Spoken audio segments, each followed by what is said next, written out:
I say I love doing normal things. You know, I do lots of.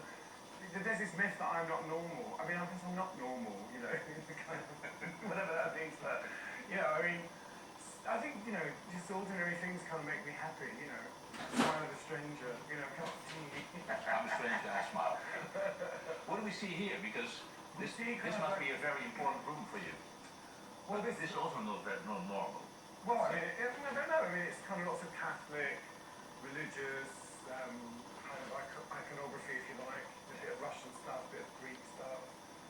I've always been kind of fascinated with the whole idea of God and religion and the power that it has over people and how it's misinterpreted and how people use it to do awful things. And, I always say my God helps me pick out curtains. Yeah. My God loves candy. Well, there are a lot of religious, let's say, details in the house. Even when I used to call myself an atheist, briefly, I used to call myself an atheist when I was a punk. And I used to say, oh, I don't believe in God. But now, you see, I think atheists spend too much time thinking about God. I think they're obsessed with God.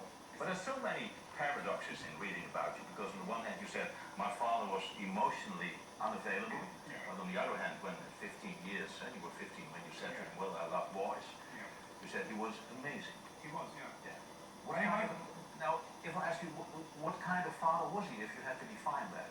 Well, he was a complicated father. He was a very complicated man. My dad was highly intelligent. People would come to my father, for instance, they wanted to write a letter to the government or to the council or whatever. My dad was a man, and he would sit and write these great letters. But he wasn't emotionally that intelligent sometimes, when it came to kind of things like jealousy, or, he was very jealous of my mother. If she wore a nice coat, he thought she was having an affair. So it was that kind of, very immature side to him. But, he was a brilliant person as well. I've always said that. He wasn't just a bad person, but he did have moments where, he kind of exploded and the dinner would go off the wall and things would get broken, and it could be quite terrifying at times. Once wrote that it would have been the worst nightmare in his life to have a gay son, but he accepted you. Absolutely. Completely. Yeah, absolutely. That was no problem. No, it wasn't, and that's the thing. But that's a sort of social and emotional intelligence as well. It is, of course, yeah, and that's the thing, is all human beings are contradictory, and my dad was certainly, in that respect, when you thought he would be really angry about something, he was totally cool, and when you thought he'd be really cool, he would lose his mind. But that's inspiring. It is kind of inspiring, but it's also quite unsettling as well, because you think, well, when he's you're not really caring about this, it's going to be fine, and it's not. So, but I think actually most human beings, when it really matters, they're okay. Hij is nu weer helemaal terug. Treedt behalve met zijn bekende werk nu ook over de hele wereld op als DJ. Maar toch zit iedereen natuurlijk ook te wachten op die paar nummers die al generaties lang door iedereen worden meegezocht.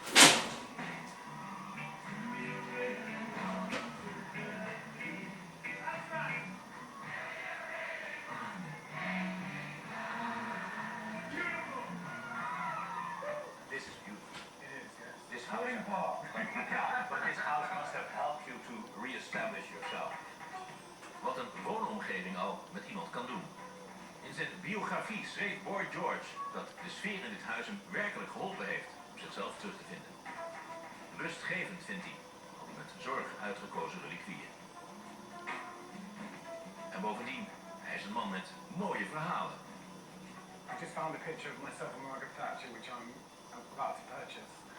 It was a weird situation. I was at a benefit, a church benefit, and she walked in, and it was like seeing Big Ben or Eiffel Tower coming into the room. And I was like, oh my God, it's Thatcher.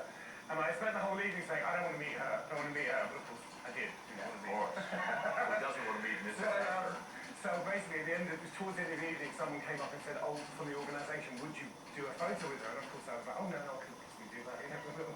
I'm a socialist. Well, thinking, oh my God, I really have to. So I knew one of my friends said, just take a picture. You're a creep. So I went and did this picture. And I saw a really nice version of it in a magazine, so I contacted them. So that's going to take quite a place. And I might try and get to sign it. So you were sort of proud, after all. Well, it was a bit like being photographed with Big Ben or, the sort of Tower of London. And she put your photograph in her handbag, probably, or not? No, she didn't say. It was just a press thing. But yeah, I mean, she's interesting. I mean, I was never a supporter of her. but you know, I've always been a Labour man. But I do find it so fascinating. And when you see someone like that walk into the room, it's like it's quite awe-inspiring. You know, it's like, oh my God. I guess people get like that with me sometimes, but I don't see that because Oh my God, or I am me. You know what I mean? So I don't get that, but you know, it happens.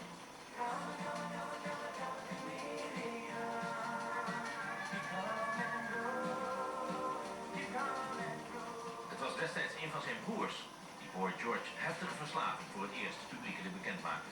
Zelf had hij het altijd ontkend en hij was er ook niet blij mee. But it helps you in a certain way, probably, or not, because it was open and we knew it. You know, you never appreciate people telling you you've got a problem when you have a problem. You know, particularly when you're an addict, you don't want to hear it. And really, the truth is, until you're ready to stop yourself, there's nothing anyone can do. But if I combine your addiction to the fact that very young already, every night you changed your dresses and you went into clubs, didn't you feel attractive enough, for example? Is that one of the reasons? From about the age of 6 years old, I was called names, you know, because I was a little bit more effeminate than the other boys. I wasn't interested in football, I liked music, you know, sparkly things, you know, so it was clear to other kids that I was different. I didn't know I was different, but you know, kids are very cruel and they point out your differences, and that's part of being young. So I think I put up with that for a long, long time till I got to about 16, and then I thought, fuck it. Yeah. Was your way to fight back? You can either, you know, disappear or try and be normal, or you go the other way and you become the thing that they say you are, and that's what happened. Absolutely, I wore the uniform of the outsider. Now, my reasons for dressing up now are very different from when I was 17.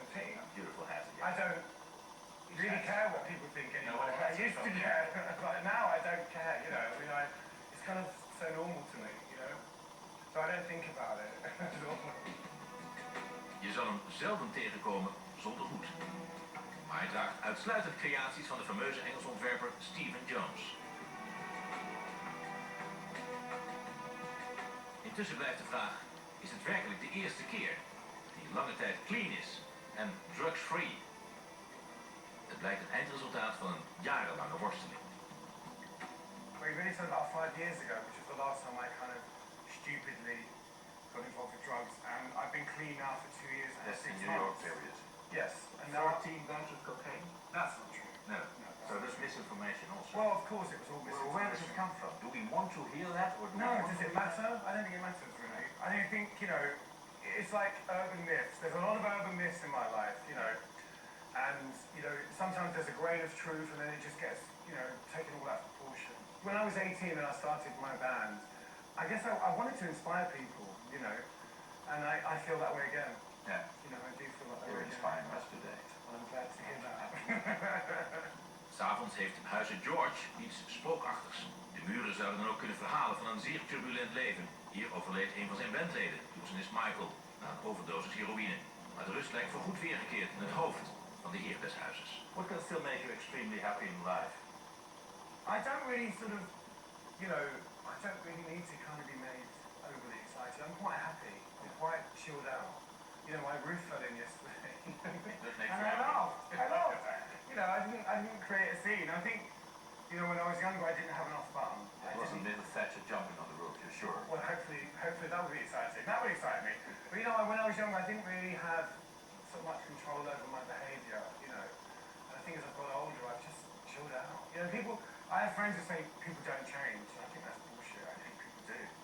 I mean, I don't think you just change because you get older. I But don't. you're such a completely different person than I expected to be. Everybody says that, though. Yeah. Everybody says that. Yeah. You know, I mean, but that is the problem with fame. Is that fame, you know, comes with all these kind of preconditions and myths and 30, blah blah blah. 40, 50 young girls in front of your door. Absolutely, and it just becomes like, you know, people. I mean, I suppose in a way it works in my advantage because people think I'm going to be a dick, and you know, I can be sometimes.